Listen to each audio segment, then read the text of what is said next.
everyone, it's Sophie from Build Your Jungle, and today we are doing our first ever exclusively about books and not plants video. Now, before I jump into this, I just wanted to say that originally I was going to try to have a different upload date for books, but with having disabilities and a lot of stuff going on at the moment, it's just too much. So what I'm thinking is there's going to be a book video, then there's going to be 2 plant videos, and then a book video, and so on and so forth. Let me know what you think. Firstly, we're going to be talking about some books that I have read recently, and I'm going to be letting you guys know what I thought of them and stuff. So I'm just going to kick it off with this one, which was so much fun. This is Remarkably Bright Creatures, and you may have heard of this. It's been very, very hyped, and it's basically the cutest little lit fic about an older woman called Tova who works at an aquarium, and she befriends this octopus, Marcellus, and she's bereaved. Her son and her husband have died, and it is just a very cute book. It's kind of something that going into it, I thought this is going to be upsetting to read, but it's actually very cathartic, very heartwarming, very wholesome, and we get some point of view from the octopus, which is very interesting and what I think intrigued me to actually buy this in the first place. I definitely think it's worth a read. It's a great kind of palate cleanser as well in between stuff if you've been reading a lot of high fantasy like I had been doing. But my only criticism of it was that I wished we could have had more from Marcellus's point of view. I enjoyed reading those parts so much more, and they'd be over so fast, and I would think afterwards, oh, I wish I had more Marcellus. So that's my only criticism of this. Then we had my first ever, what is this called? Sprayed pages? Sprayed edges. 2 firsts for me, actually, because this was also my first V.E. Schwab book, though many of my friends have been like, read more V.E. Schwab. So I think I'm going to go for Vicious next. This is The Invisible Life of Addie LaRue. It's had a lot of attention online, and when I first started reading it, it was a rare occasion where I got this book without reading the first page because I just found the premise very interesting, and I immediately learned that it was in present tense. And usually, like, I'm not completely opposed to present tense. In fact, I think Remarkably Bright Creatures is in present tense, but I usually think when it's a high concept like this, I prefer past tense. So I thought, oh, I don't know if I'm going to really enjoy this, but I did. I really, really loved this book. The premise for this one is that Addie LaRue prays to a god after dark, and he makes her immortal. However, he tricks her so that everybody that she meets will forget who she is as soon as she meets the room, I was going to say, and it's the span of her life over centuries, and it's about her relationship, or lack thereof, with certain people. This is the illustrated edition as well, and this is my favorite illustration that's in here. It's really, really beautiful. I did very much enjoy this. I wouldn't say it was a 5-star read for me, like a lot of people said it was for them. I would give it a good 4 stars because I think it's a very ambitious plot. I guess it's a high concept book. And what I liked about it that a lot of people talk down on it for is that it's more relatable, I think, to what you would do if you were trapped in this situation. And a lot of people were saying, how come she didn't do this? How come she didn't do this? And blah, blah, blah. But, you know, she's just human. And I think that's kind of a bit of the point of this novel, is that even if we have all the time in the world, what will we do with that time? Then we are pulling out one of my favorite authors from when I was a teenager, Suzanne Collins. I was such a big fan of The Hunger Games. In fact, years ago, before I had this YouTube channel, before I made videos about books here, I actually had a YouTube channel with one of my friends from school, and we did a really cringe book review of The Hunger Games. So this is a bit of a full circle moment. I had no idea, I don't know where I'd been living, like under some rock, apparently, because I didn't know that Suzanne Collins was still writing this series until I saw this at Oxfam. This book is a prequel to The Hunger Games, and it follows, I'm gonna butcher this, Coriolanus Snow, basically President Snow, angry grumpy guy from Hunger Games that's evil, seeing him as a teenager and getting the context of what the capital and the district's politics was like before, and seeing other sides of this character, but kind of understanding how he came to be the way that he was. It was very interesting.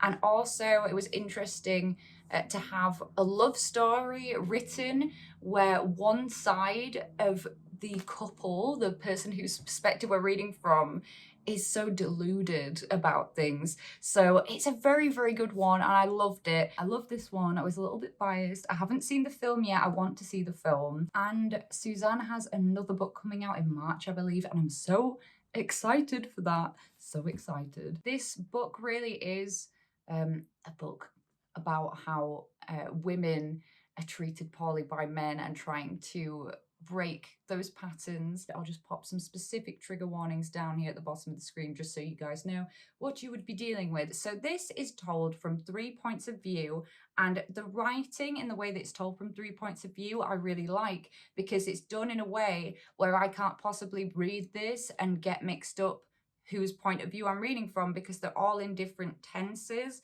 And I believe only the present day one, is it the present day one that's in first person? It's about one family, the Wayward family, and 3 generations, and it's about similar things that are mirroring themselves, experiences, connecting them through the generations. And the protagonist in the present day is fleeing an abusive relationship, and she's discovering this about her family and about herself for the first time. Putting aside the fact that I found this book uncomfortable to read, like I would have given it about 3 stars. The writing's just a little bit repetitive to me. Next, I have The Basic 8 by Daniel Handler, and there's been a lot of kind of controversial stuff around Daniel Handler recently. So I bought this from the charity shop. If you don't know, Daniel Handler is the same author as Lemony Snicket.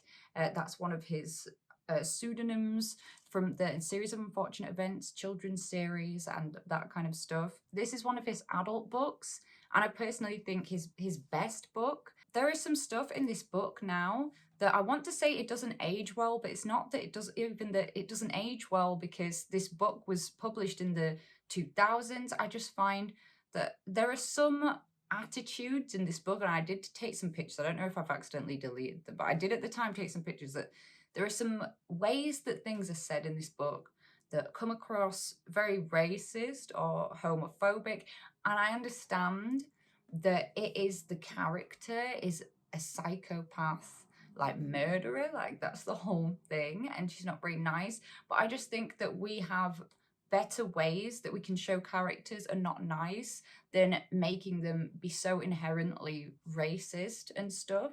This book is written in an edited diary form, and it's basically that Flannery Culp, who's the protagonist, a teenager at high school. It's all kind of high school students in this book, and she is writing a diary, and from prison she's editing and rewriting her diary entries about what happened when her and a group of friends murdered a teenager. It is just really interesting to have a book that really gets inside someone's head that's experiencing like delusions and things like that, and you're constantly guessing throughout this book, like, is this real, blah blah. Okay, now we're getting on to books that I am still reading or that I plan to read. This is a book that my friend is giving me to read, and it's one of the books from the Culture series by Ian Banks, which is like his sci-fi thing. When he writes sci-fi, it's the Ian M. Banks to like differentiate. And I was given by this friend Consider Plebis to read, and I found it kind of boring just because I read so much stuff like that now, that going back to like the old school 90s sci-fi just kind of, I don't know, it was just like meh for me. The cast together in this and the dynamic that they have, I'm much preferring so far. And especially like if you've read Consider Plebis, you might know about the opening scene, which is very, very gross. And I think that like biased me against it is just that I couldn't stop thinking about the guy doing that thing in the opening scene. You guys are gonna have to go read the opening scene. Go on Amazon. But it's better than the other one. I'm not very far in right now, as you can see, so I'm hoping that the plot in this one is good. This is what I'm currently reading, so the one I'm gonna finish reading first. This is Emily Wilde's Encyclopedia of Fairies. It has such a lovely cover as well. It's got a foiled cover. I love this book. I didn't expect to like it as much as I did. Like, I thought I would enjoy it, but I am like loving it. It's set in the 1800s and it's formatted like a field journal from Professor Emily Wilde. She's looking for a species of fairy called the Hidden Ones so that she can finish her big project, which is the Encyclopedia of Fairies, which would be the first full encyclopedia of every type of fairy in the world. And I seem to be in like my fairy era as like an adult. I'd read ACOTAR, and I thought, because I recently read ACOTAR, I was like, this might be boring, but it's not. It is very decidedly different. I like how folklore comes into this. I really like the characters together, and Emily, I think I've really enjoyed reading because she comes off as very like neurodivergent to me. She's very anxious, doesn't understand social cues, wants to be alone most of the time, freaks out when she gets asked to go into a bar.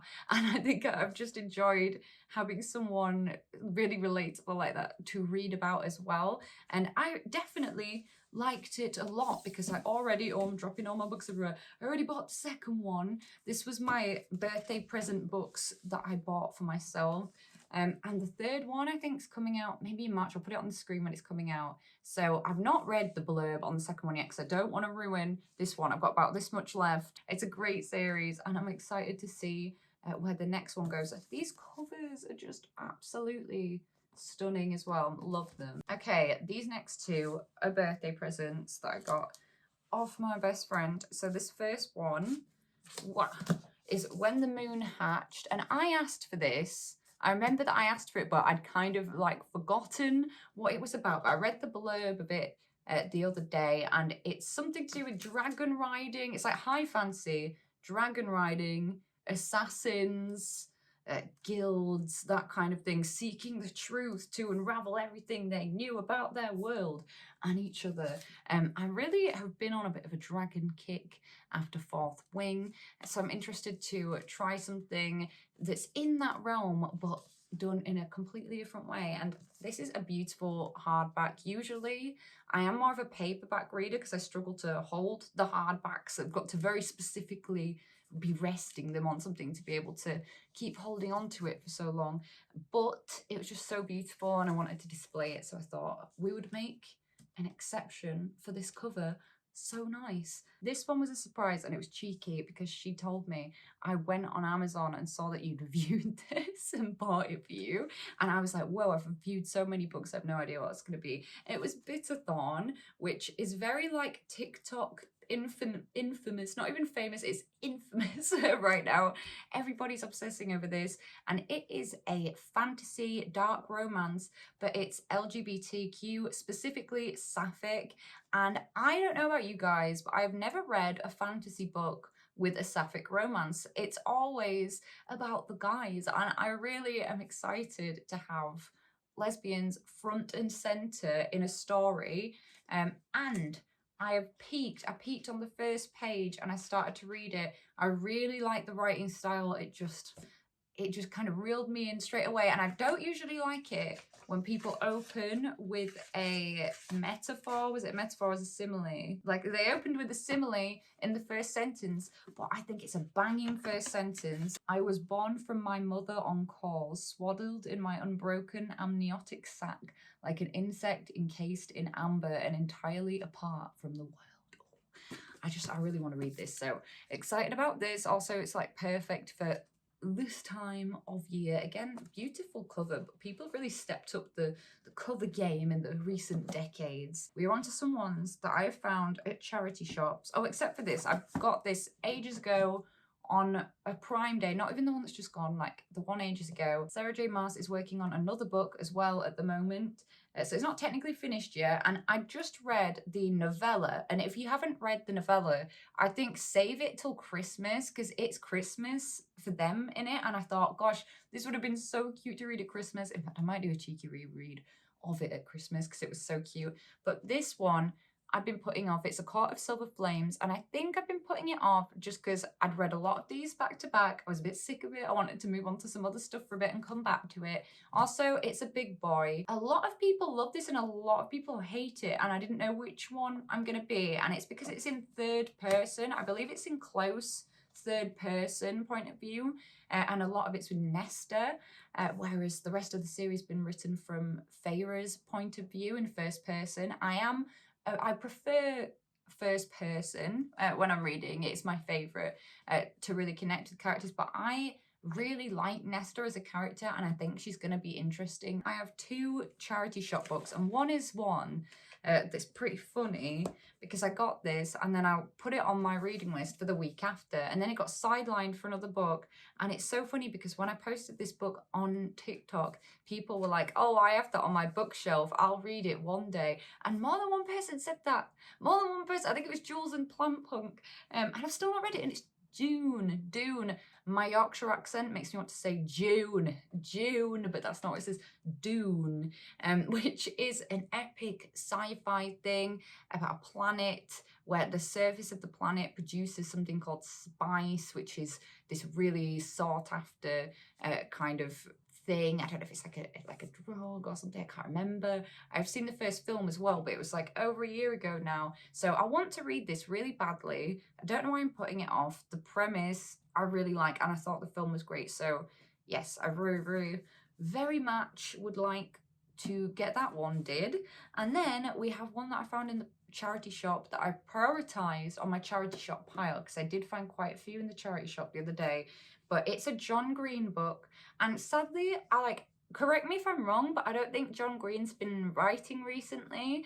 But I loved The Fault in Our Stars as a teenager. I thought it was beautiful, so sad, and it's the only truly like emotionally destroying book that I will willingly subject myself to, because it is so a beautiful story, and I'm getting sad thinking about it right now. Oh, John Green. And I don't think I've read any of his other books, and I always really enjoyed that one, so I wanted to. And when I saw Paper Towns at the charity shop, I was like, okay, it's meant to be. So anyway, that's going to be it for today's video. I hope you guys enjoyed me talking about some books I've recently read and which books I'm planning to read next. Let me know in the comments down below, what have you been reading recently, and have you read any of the books that I have mentioned today? Did you like them? What did you think? Let me know. Do you have any book recommendations for me? I would love to add them to my list. At the moment, I post long form content on Fridays, so please do hit that button, subscribe to be notified when I next make a video. I also post every day on TikTok. There's all kinds of funky business on there, so do check that out. And I hope you're having a great day thinking about books.